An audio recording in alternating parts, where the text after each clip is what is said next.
جبکہ اسلام میں جو حقوق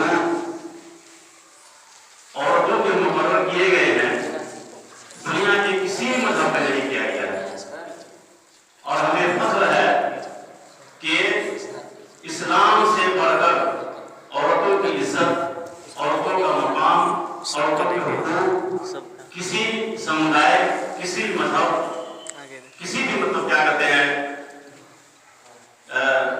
دھارمک کتاب میں نہیں دیا گیا ہے۔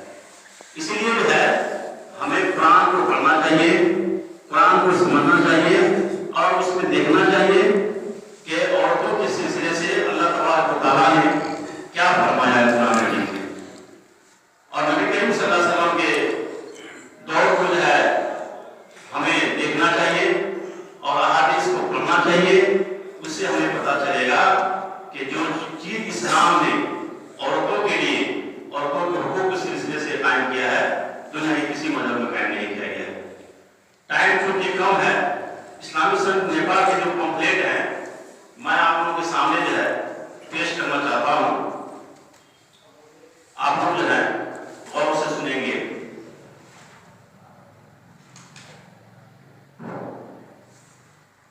زمانہ قدیم اور عورت، انسانی تاریخ میں ایک زمانہ ایسا بھی گزرا ہے جب بہت سے معاشرے میں لڑکیوں کی حیثیت منقولہ جائیداد سے زیادہ نہیں تھی۔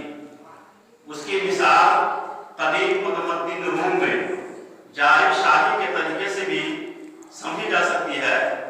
وہاں شادی کے وقت مرد اپنے لیے لڑکی کو عام اشیاء یعنی عام چیزوں کی طرف خرید کر لاتا۔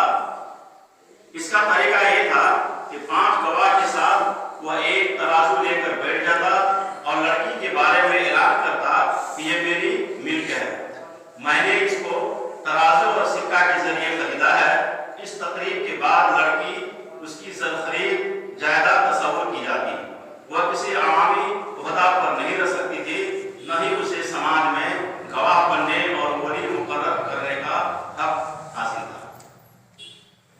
برطانیہ، جسے ابھی ہم لوگ بلیک بولتے ہیں انگلینڈ میں، ماضی قریب تک لڑکی کی شادی ہونے کے بعد اپنا وجود کھو دیتی تھی۔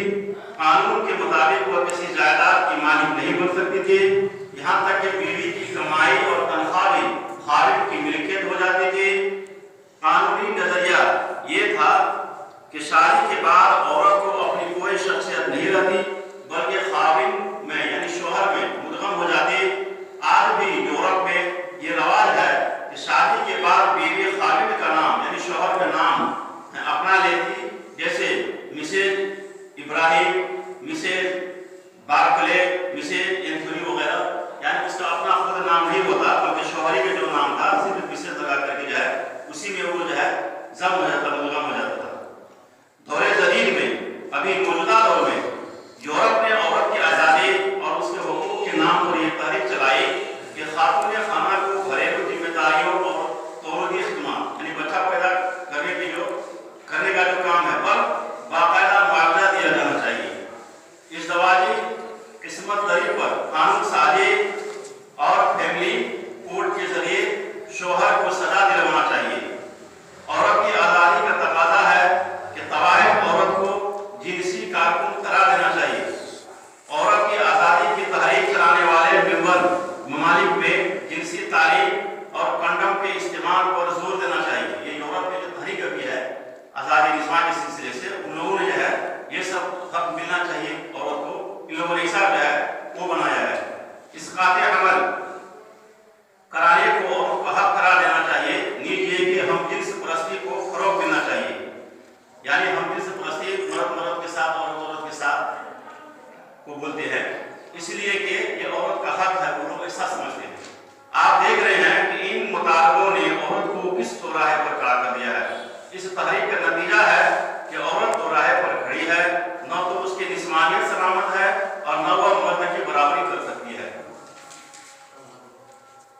زیادہ سے زیادہ جو کچھ ہو سکا ہے وہ یہ کہ عورت مرد کے لیے کھلونا اور ہوس پرستی کا ذریعہ بن چکی ہے۔ عورت کا تمام تر استعمال مرد اپنے ان مادی و نفسانی خواہشات کی تکمیل کے لیے کر رہا ہے، جس کے ساتھ اس کے اوپر عورت کی کوئی ذمہ داری عائد